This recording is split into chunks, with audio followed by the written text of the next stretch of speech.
अस्सलाम वालेकुम dear students, उम्मीद है आप सब खैरियत से होंगे। आज हम शुरू करने जा रहे हैं 2025 की 9th क्लास की केमिस्ट्री की न्यू बुक। सबसे पहले हम अगर चैप्टर्स की बात करें तो आपकी इस बुक के अंदर टोटल 13 चैप्टर्स हैं। जो केमिस्ट्री की पुरानी बुक थी उसमें कुछ नई चीज़ें ऐड की गई हैं और कुछ नए चैप्टर्स भी ऐड किए गए हैं। तो फाइनली अब आपकी इस बुक के अंदर टोटल 13 चैप्टर्स हैं। आज हम शुरू करने जा रहे हैं पहला chapter states of matter and phase changes, और आज के इस लेक्चर में हम केमिस्ट्री को स्टडी करेंगे, उसका इंट्रोडक्शन स्टडी करेंगे और ब्रांचेस ऑफ केमिस्ट्री स्टडी करेंगे। सबसे पहले है व्हाट इज केमिस्ट्री। केमिस्ट्री क्या है? केमिस्ट्री साइंस की वो ब्रांच है जिसके अंदर हम मैटर को स्टडी करते हैं। पहले हम मैटर को डिफाइन करते हैं। Anything that has mass and it occupies space is called matter. हर वो चीज़ जिसका वजन होता है और वो जगह घेरे उसको हम कहते हैं मैटर। हमारे इर्द गिर्द जितनी भी चीज़ें हैं, चाहे वो गैसेज हैं, वाटर है, बिल्डिंग्स हैं और हम खुद भी मैटर हैं। तो chemistry is a branch of science which deals with the properties, composition and the structure of matter. Chemistry के अंदर हम मैटर की प्रॉपर्टीज़ को पढ़ते हैं, मैटर की खसूसियात को पढ़ते हैं, कंपोजिशन को पढ़ते हैं और स्ट्रक्चर को पढ़ते हैं। कंपोजिशन से क्या मुराद है वो आप नीचे मेंशन किया गया।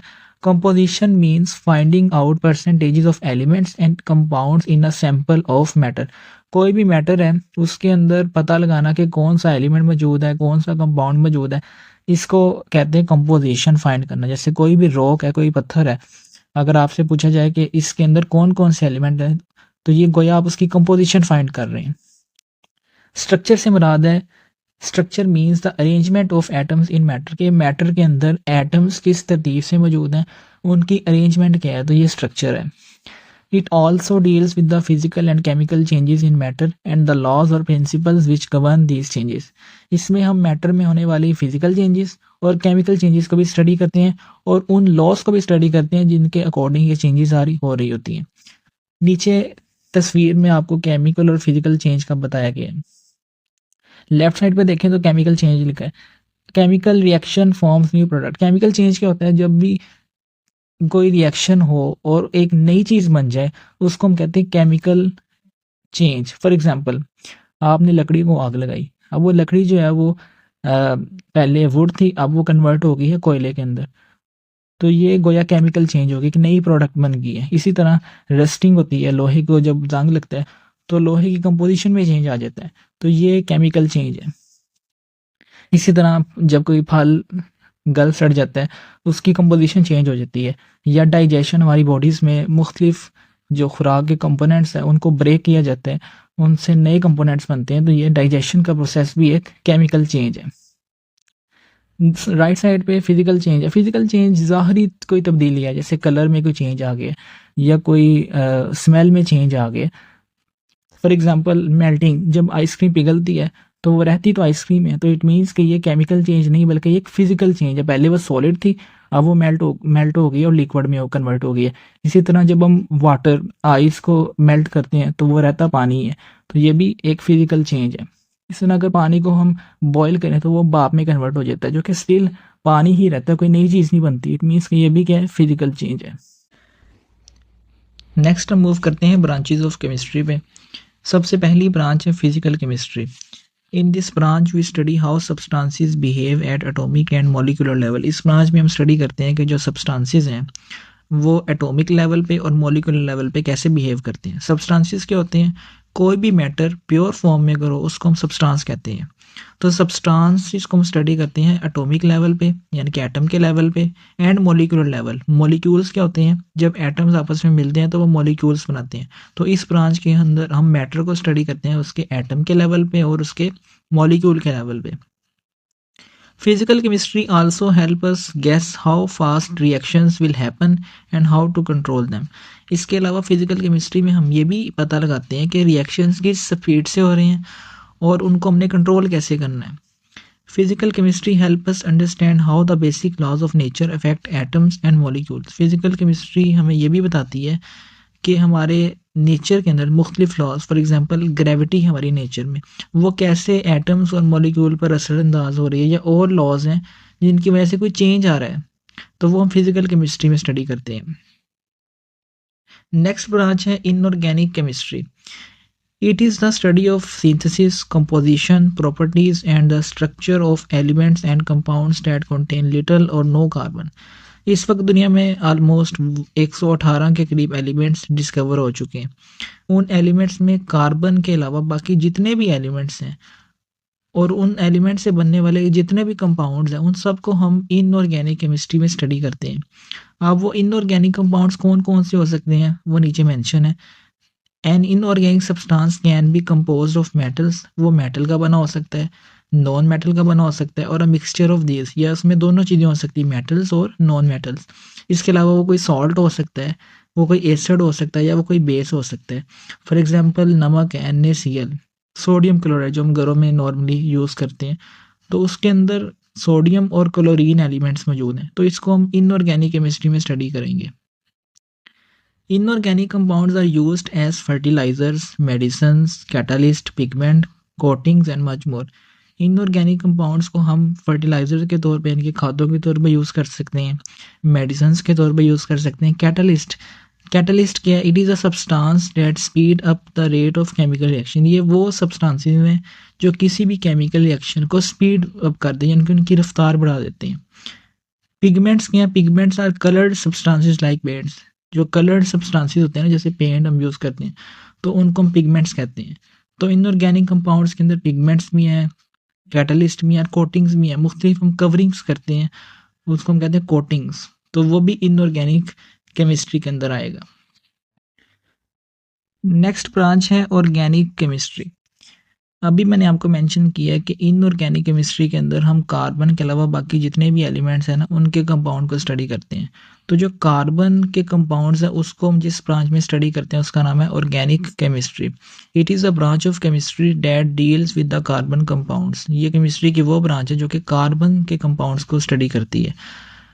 कार्बन के कंपाउंड्स कौन कौन से हैं? Hydrocarbons and their derivatives. Carbon के जो ज़्यादातर कंपाउंड्स हैं वो हैं हाइड्रोकार्बन्स। हाइड्रोकार्बन्स क्या होते हैं? Hydrocarbons are those compounds that contain carbon and hydrogen like methane. Hydrocarbons वो कंपाउंड है जिसमें सिर्फ दो एलिमेंट्स होंगे, एक तो कार्बन और दूसरा उसके साथ हाइड्रोजन। इसके अलावा कोई तीसरा एलिमेंट उनमें मौजूद नहीं होगा। इसकी एग्जांपल है मीथेन। अब अगर आप इसका फार्मूला देखें तो वह है CH4, इसमें सिर्फ कार्बन और हाइड्रोजन है। नेक्स्ट एक टर्म लिखी हुई है डेरिवेटिव्स। डेरिवेटिव्स क्या होती हैं?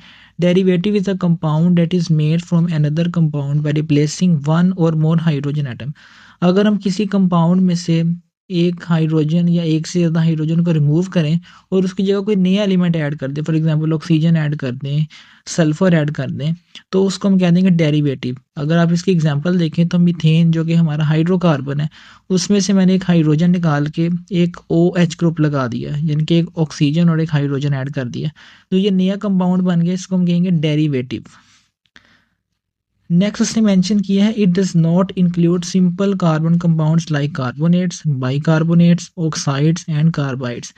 कहता है कि कुछ कंपाउंड ऐसे होते हैं जिनके अंदर कार्बन तो होता है लेकिन उसको हम ऑर्गेनिक केमिस्ट्री में स्टडी नहीं करते।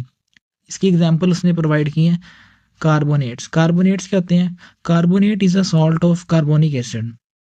कार्बोनेट जो है ना वो कार्बोनिक एसिड का एक सॉल्ट होता है। कार्बोनिक एसिड का फार्मूला अगर आप देखें H2CO3, तो कार्बोनिक एसिड से जो सॉल्ट बनता है उसको हम कहते हैं कार्बोनेट। फॉर एग्जांपल Na2CO3, जो हम वॉशिंग के लिए सोडा यूज़ करते हैं उसका फार्मूला होता है सोडियम कार्बोनेट Na2CO3, तो ये कार्बोनेट है। दूसरा उसने मेंशन किया है bicarbonates. Bicarbonate is a salt containing the A9 HCO3 negative. Bicarbonate भी एक सॉल्ट है, उसके अंदर एक एनाइन मौजूद होता है जिसका फार्मूला है HCO3 नेगेटिव। और इसकी एग्जांपल है बेकिंग सोडा, जो हम कुकिंग के लिए यूज़ करते हैं, बेकिंग के लिए यूज़ करते हैं बेकिंग सोडा, उसका फार्मूला है NaHCO3, इसको हम कहते हैं सोडियम बाइकार्बोनेट। तो ये बाइकार्बोनेट की एग्जांपल है। तीसरे नंबर पर उसने मेंशन किया ऑक्साइड्स। कार्बन के ऑक्साइड जैसा कि CO2। अब इनमें कार्बन तो है लेकिन इसको हम ऑर्गेनिक केमिस्ट्री में स्टडी नहीं करेंगे। चौथे नंबर पे उसने मेंशन किया कार्बाइड्स। कार्बाइड्स क्या होते हैं? ये वो कंपाउंड होते हैं जो कि कार्बन और मेटल से मिलकर बनते हैं। जैसे एग्जांपल है CaC2, कैल्शियम कार्बाइड। अब इसमें भी कार्बन मौजूद है लेकिन इसको हम ऑर्गेनिक केमिस्ट्री में स्टडी नहीं करेंगे। नीचे एक कंपैरिजन दिया है कि ऑर्गेनिक कंपाउंड और इनऑर्गेनिक कंपाउंड के कुछ एग्जांपल्स लिखी हुई हैं। जैसे हमारे बॉडीज़ में जो डीएनए है, अब डीएनए के अंदर मुख्तलिफ कार्बन के कंपाउंड्स मौजूद हैं, तो इसको हम ऑर्गेनिक केमिस्ट्री में स्टडी करेंगे। इसी तरह जो शुगर है, शुगर में भी कार्बन के कुछ कंपाउंड्स हैं, या शुगर तो बल्कि अक्सर ही कार्बन से मिलकर बनी हुई है, तो इसको भी हम ऑर्गेनिक कंपाउंड में स्टडी करेंगे। राइट साइड पे अगर आप देखें टेबल सॉल्ट, जो मैंने आपको एग्जांपल दी थी नमक की, अब उस नमक में उसका फार्मूला है NaCl, उसमें कार्बन मौजूद नहीं है, तो इसको हम स्टडी करेंगे इनऑर्गेनिक केमिस्ट्री के अंदर। साथ में HCl हाइड्रोक्लोरिक एसिड, अब इसमें भी कार्बन मौजूद नहीं है, तो इसको भी हम स्टडी करेंगे इनऑर्गेनिक केमिस्ट्री के अंदर। अगली ब्रांच है environmental chemistry. It studies the chemicals present in the environment, air, water, soil and how they affect nature and human life. Environmental chemistry में अगर हम गौर करें तो इसमें वर्ड आ रहा है environment, जो हमारा माहौल है इर्द गिर्द। अब हमारे माहौल में एयर भी शामिल है, वाटर भी शामिल है और रेत या मिट्टी भी शामिल है। तो इसमें हम स्टडी करते हैं उन केमिकल्स को जो कि हमारी इन्वायरमेंट में मौजूद हैं और वो कैसे हमारी नेचर को और हमारी लाइफ को इफ़ेक्ट करते हैं। It helps in understanding the causes, effects and solutions of different types of pollution. अब हमारी इन्वायरमेंट में जब डिफरेंट टाइप की पोल्यूशन होती है, जैसे एयर पोल्यूशन हो गई है, वाटर के अंदर पोल्यूशन हो गई है, पोल्यूशन का मतलब आलूदगी हो गई है, या सोइल के अंदर पोल्यूशन हो गई है, तो वो कैसे हुई है, उसकी कॉजेज़ क्या हैं और उसके इफ़ेक्ट्स क्या हैं, इसको भी हम इन्वायरमेंटल केमिस्ट्री के अंदर स्टडी करते हैं। अगर मैं आपको इसकी एग्जांपल प्रोवाइड करूँ तो जैसा कि प्लास्टिक्स हैं, प्लास्टिक जब समुद्रों में जाते हैं तो वहाँ पे वो समंदर की जो लाइफ है उसको इफ़ेक्ट करते हैं, तो इसको हम इन्वायरमेंटल केमिस्ट्री में स्टडी करेंगे। इसी तरह जब स्मोक बनती है, स्मोक से पोल्यूशन क्रिएट होती है और उस पोल्यूशन के नतीजे में ह्यूमंस जो है वो मुतासर होते हैं, तो इसको भी हम इन्वायरमेंटल केमिस्ट्री के अंदर स्टडी करते हैं। अगली ब्रांच है analytical chemistry. This branch of chemistry deals with the analysis of different substances. इसमें हम मुख्तलिफ सब्सटेंसेस का एनालिसिस करते हैं। एनालिसिस का मतलब है कि हम पता लगाते हैं कि इस सब्सटेंस के अंदर कौन कौन से एलिमेंट्स मौजूद हैं या कौन कौन से कंपोनेंट्स मौजूद हैं और वो कितनी मिकदार में मौजूद हैं। तो दोनों चीज़ों का पता लगाते हैं कि कौन कौन से एलिमेंट्स या कंपोनेंट्स मौजूद हैं और वो उनकी कंपोजिशन क्या है, यानी कि वो कितनी मिकदार में मौजूद हैं। It involve separation, identification and determination of concentration of the components present in the sample.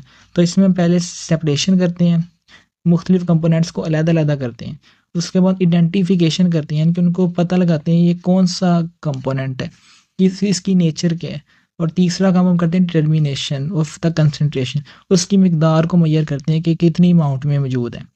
Example इसकी अगर मैं आपको प्रोवाइड करूँ तो जब हम वाटर का टेस्ट करवाते हैं, वाटर की प्योरिटी को चेक करने के लिए, वाटर कितना खालिस है, इसमें कोई केमिकल्स तो नहीं मौजूद, तो ये टेस्टिंग हो रही है ना, ये एनालिटिकल केमिस्ट्री के अंदर होती है। इसी तरह जब हम शुगर टेस्ट करवाते हैं, उसमें पता लगवाते हैं कि ब्लड के अंदर कितनी शुगर है, या ब्लड के अंदर यूरिया कितना है, या और कोई आयंस कितने हैं, सोडियम कितना है, तो ये भी टेस्टिंग जितनी भी है, ये एनालिसिस सारा का सारा एनालिटिकल केमिस्ट्री की ब्रांच के अंदर स्टडी किया जाता है। अगली ब्रांच है biochemistry. It is the branch of chemistry in which we study chemicals present in living organisms and chemical processing occurring in them. Biochemistry वो ब्रांच है जिसके अंदर हम ह्यूमंस या यूँ कह लें लिविंग ऑर्गेनिजम्स के अंदर कौन कौन से केमिकल मौजूद हैं और उनके अंदर उन केमिकल रिएक्शंस कौन कौन से हो रहे हैं, ये हम बढ़ते हैं बायोकेमिस्ट्री के अंदर। लिविंग ऑर्गेनिज्म में सारा आ जाता है, ह्यूमंस भी आ जाते हैं, एनिमल्स भी आ जाते हैं, प्लांट्स भी आ जाते हैं, इंसेक्ट्स भी आ जाते हैं। तो इन सब चीज़ों के अंदर कौन कौन से केमिकल्स मौजूद हैं और वो रिएक्शंस कौन कौन सा कर रहे हैं, तो ये सारा कुछ हम पढ़ते हैं बायोकेमिस्ट्री के अंदर। Biochemistry provides insight into the structure and function of molecules such as proteins, carbohydrates, lipids and nucleic acid. अब लिविंग बॉडीज़ के अंदर जैसे हमारी बॉडीज़ है, उनके अंदर प्रोटीन्स भी हैं, कार्बोहाइड्रेट्स भी हैं, लिपिड्स भी हैं, न्यूक्लिक एसिड भी हैं। ये सारे के सारे कंपाउंड्स या केमिकल्स ये कैसे बनते हैं, ये रिएक्शंस कौन कौन से करते हैं, तो ये सारा कुछ हम बायोकेमिस्ट्री के अंदर स्टडी करते हैं। इसकी एग्जांपल अगर प्रोवाइड करूँ तो उसमें लिखा है how the body digest food, कि हमारी बॉडी में फूड की डाइजेशन कैसे होती है। जब हम फूड ईट करते हैं उसमें मुख्तलिफ कंपोनेंट्स होते हैं, कार्बोहाइड्रेट्स भी होते हैं, फैट भी होते हैं, लिपिड्स भी होते हैं या प्रोटीन्स भी होते हैं, तो वो सब के सब कंपोनेंट्स हमारी बॉडी में कैसे रिएक्शंस करते हैं, क्या फंक्शन परफॉर्म करते हैं, तो ये सारा कुछ हम बायोकेमिस्ट्री के अंदर स्टडी करते हैं। नेक्स्ट ब्रांच है nuclear chemistry. Nuclear chemistry deals with the reactions taking place in the nucleus of an atom. Nuclear chemistry में हम एटम के न्यूक्लियस के अंदर होने वाले रिएक्शंस को स्टडी करते हैं। एटम का अगर आपको स्ट्रक्चर देखना हो तो ये डायग्राम में प्रोवाइड किया गया। अब एटम के अंदर 3 मेन उसके हिस्से होते हैं, एक है प्रोटॉन, एक है दूसरा है इलेक्ट्रॉन और तीसरा है न्यूट्रॉन। जो प्रोटॉन और न्यूट्रॉन है वो एटम के बिल्कुल सेंटर में होते हैं और वो मिलकर एटम का न्यूक्लियस बनाते हैं। तो इस न्यूक्लियस के अंदर कौन कौन से रिएक्शंस हो रहे हैं या इस न्यूक्लियस की वजह से कौन कौन से रिएक्शंस हो रहे हैं उसको हम न्यूक्लियर केमिस्ट्री के अंदर रीड करते हैं। It deals with the radioactivity. इसमें हम रेडियोएक्टिविटी के बारे में भी पढ़ते हैं। रेडियोएक्टिविटी क्या, it is a process by which unstable atoms break down and release energy in the form of radiation. ये एक बेसिकली प्रोसेस है जिसके अंदर कुछ एटम्स ऐसे होते हैं जो कि अनस्टेबल होते हैं, वो अपने आप को स्टेबल करने के लिए ना एनर्जी को रिलीज करते हैं। वो एनर्जी ना रेडिएशंस की फॉर्म में रिलीज कर रहे होते हैं ताकि वो अपने आप को स्टेबल कर सके। तो इस पूरे प्रोसेस को हम कहते हैं रेडियो एक्टिविटी। तो इस न्यूक्लियर केमिस्ट्री की ब्रांच में हम रेडियो एक्टिविटी को भी पढ़ते हैं। न्यूक्लियर प्रोसेसेस, न्यूक्लियर के अंदर कौन कौन से प्रोसेस या कौन कौन से अमल हो रहे हैं ये भी पढ़ते हैं। And transformation in the nuclei of atoms. Nuclei की ट्रांसफॉर्मेशन के बारे में पढ़ते हैं। ट्रांसफॉर्मेशन का मतलब है कि एक न्यूक्लियाई किसी नए न्यूक्लियाई में कन्वर्ट हो जाए, इसको कहते हैं ट्रांसफॉर्म होना। एक एलिमेंट कोई नए एलिमेंट में कन्वर्ट हो जाए, इसको कहते हैं ट्रांसफॉर्मेशन। तो इसमें हम न्यूक्लियाई की ट्रांसफॉर्मेशन के बारे में भी स्टडी करते हैं। Nuclear chemistry has many applications in agriculture, medicine, industry and research. मौजूदा दौर में न्यूक्लियर केमिस्ट्री को काफ़ी ज़्यादा स्टडी किया जा रहा है, एग्रीकल्चर में भी, मेडिसिन की फील्ड में भी, इंडस्ट्री में भी और रिसर्च फील्ड में भी, क्योंकि इसके नतीजे में जो हमें एनर्जी मिलती है वो काफ़ी ज़्यादा ह्यूज अमाउंट की होती है।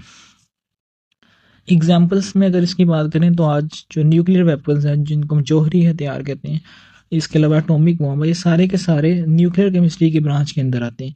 इसी तरह मौजूदा दौर में जो न्यूक्लियर पावर प्लांट्स हैं जो कि बिजली प्रोड्यूस कर रहे हैं, वो सारी उनकी स्टडी भी इसी ब्रांच के अंडर होती है। Polymer chemistry, it is the branch of chemistry that studies polymers. इस ब्रांच के अंदर हम पॉलीमर्स को स्टडी करते हैं। पॉलीमर्स क्या होते हैं ये आगे डिफाइन किया गया पॉलीमर्स को। Polymers are very large molecules made by joining small repeating units called monomers. Polymer ना बेसिकली बड़े बड़े कंपाउंड्स होते हैं जो कि छोटे छोटे यूनिट्स या छोटे छोटे पीसीज से मिलकर बनते हैं। अगर आप डायग्राम पे गौर करें तो आपको छोटे छोटे ना पार्टिकल्स मिल रहे हैं ग्रीन कलर के, वो सब मिल रहे हैं, एक चेन बना रहे हैं पूरी। तो वो चेन जो बन रही है उसको हम कह देंगे पॉलीमर, और वो जो इंडिविजुअल अकेले के लिए उनको हम कह रहे हैं मोनोमर्स। तो पॉलीमर केमिस्ट्री में हम पॉलीमर्स को स्टडी करते हैं, वो कैसे बनते हैं, उनका यूजेस क्या हैं, उनकी टाइप्स क्या हैं, तो वो हम इस ब्रांच के अंदर स्टडी करते हैं। It focuses on properties, structure and synthesis of polymers and macromolecules. हम इनमें पढ़ते हैं कि जो पॉलीमर्स हैं उनकी प्रॉपर्टीज़ क्या हैं, खसूसियात क्या हैं, उनका स्ट्रक्चर क्या है, और सिंथेसिस का मतलब वो तैयार कैसे होते हैं। Many materials present in the living organisms include protein, cellulose and nucleic acid are naturally occurring polymers. अब हमारी बॉडीज में ना प्रोटीन्स भी मौजूद हैं, इसी तरह कार्बोहाइड्रेट्स भी मौजूद हैं, न्यूक्लिक एसिड भी मौजूद हैं, जैसे डीएनए की एग्जांपल आपको दी थी। ये सब के सब ना नेचुरली अकरिंग पॉलीमर। अगली ब्रांच है जियो केमिस्ट्री। जियो का मतलब होता है earth. The study of chemical composition of earth and its sources and minerals is called geo chemistry. Geo chemistry वो ब्रांच है जिसके अंदर हम अर्थ की कंपोजिशन में के बारे में पढ़ते हैं कि अर्थ किन किन कंपोनेंट्स की बनी है, and its sources and minerals, उसमें जो मुख्तलिफ मादनियात मौजूद हैं, मुख्तलिफ एलिमेंट्स मौजूद हैं, उन वो कहाँ से आए हैं और वो कहाँ कहाँ पे मौजूद हैं, ये सब कुछ हम जियो केमिस्ट्री के अंदर पढ़ते हैं। तो इसमें हम बेसिकली अर्थ के बारे में पढ़ रहे होते हैं कि हमारी अर्थ के अंदर कौन कौन से केमिकल्स या कंपोनेंट्स मौजूद हैं। It focuses on understanding the chemicals found in rocks, soil, water and gases and how they interact in natural processes. अब हमारी अर्थ के अंदर रॉक्स भी मौजूद हैं, पत्थर भी मौजूद हैं, पानी भी मौजूद है, गैसेस भी मौजूद हैं। तो इन सब चीज़ों के अंदर कौन कौन से केमिकल्स हैं और वो कैसे बने हैं और वो कैसे हमारी इन्वायरमेंट या नेचर के साथ इंटरेक्ट करते हैं, तो ये सारा कुछ हम इस ब्रांच के अंदर स्टडी करते हैं। For example oil and gas formation. अब आपको पता है कि ज़मीन से काफ़ी ज़्यादा मादनियात में निकलती हैं, इसके अलावा गैसेस निकलती हैं, कोयला निकलता है, पेट्रोल निकलता है, ऑयल निकलता है। ये सारा कुछ कैसे बना और ये इसके अंदर कौन कौन से केमिकल्स मौजूद हैं, ये सारा कुछ हम जियो केमिस्ट्री के अंदर स्टडी करते हैं। इसके अलावा अगली एग्जांपल है वोल्केनिक एक्टिविटी, कि जो आतशफिशा पहाड़ है वो कैसे बनते हैं, उनमें जो लावा निकलता है वो कैसे निकलता है, ये बनता कैसे, ये सारा कुछ हम इस ब्रांच के अंदर स्टडी करते हैं। नेक्स्ट ब्रांच है मेडिसिनल केमिस्ट्री। मेडिसिनल केमिस्ट्री में वर्ड आ रहा है मेडिसिन्स, इसका मतलब इसमें हम मेडिसिन्स के बारे में पढ़ेंगे। This branch of chemistry involve how to design and synthesize medicines और drugs which are beneficial for mankind. इसमें हम ये पढ़ते हैं कि जो मेडिसिन्स हैं उनको कैसे तैयार किया जाता है और वो कैसे उनको हम डिज़ाइन करते हैं। तो ये पूरी स्टडी मेडिसिनल केमिस्ट्री के अंदर होती है। हम मेडिसिन क्यों तैयार करते हैं, ताकि हम डिजीज़ जो हैं उनको ठीक कर सकें। It include the discovery, delivery, absorption and metabolism of drugs in human body. इसमें सारा कुछ हम देखते हैं कि वो मेडिसिन डिस्कवर कैसी होती हैं, वो दरियाफ्त कैसी होती हैं। फिर डिलीवरी का मतलब हम उसको बॉडी में कैसे लेकर जाते हैं, हम उसको किस फॉर्म में अपनी बॉडी में लेकर जाते हैं। एब्जॉर्प्शन, हमारी बॉडी में जाकर वो एब्जॉर्ब कैसे होती है, हमारे ब्लड में कैसे एंटर होती है। एंड मेटाबॉलिज्म, और उसका मेटाबॉलिज्म कैसे होता है, हमारी बॉडी उसको ब्रेक कैसे करती है। तो ये सारा प्रोसेस हम इस मेडिसिनल केमिस्ट्री के अंदर पढ़ते हैं। लास्ट ब्रांच है एस्ट्रोकेमिस्ट्री। It is the study of molecules and ions recurring in space and Interstellar space. ये ब्रांच, ये एक यूनिक ब्रांच है। इसमें हम ना स्पेस के बारे में पढ़ते हैं। स्पेस का मतलब खला, जो हमारे अर्थ के ऊपर जितनी भी स्पेस है वो सारी खला उसको हम कहते हैं। तो उसमें खला के अंदर कौन कौन से केमिकल्स या कौन कौन से मॉलिक्यूल्स, कौन कौन से एटम्स मौजूद हैं। इसके अलावा यहाँ पे एक वर्ड मौजूद है, इंटरस्टेलर स्पेस। इंटरस्टेलर स्पेस क्या होती है, द स्पेस बिटवीन स्टार्स। जैसे हमारा सन है ना, वो एक स्टार है, तो कोई भी दो स्टार या मुख्तलिफ स्टार्स के दरमियान जो स्पेस है उसको हम कहते हैं इंटरस्टेलर स्पेस। तो इस स्पेस के अंदर कौन कौन से एटम्स मौजूद हैं, कौन कौन से मॉलिक्यूल्स मौजूद हैं, इन सब को हम इस ब्रांच के अंदर स्टडी करते हैं, जिसका नाम है एस्ट्रोकेमिस्ट्री। In this discipline, we study the abundance and reactions of atoms, molecules, and ions in the universe and interaction of these species with radiations.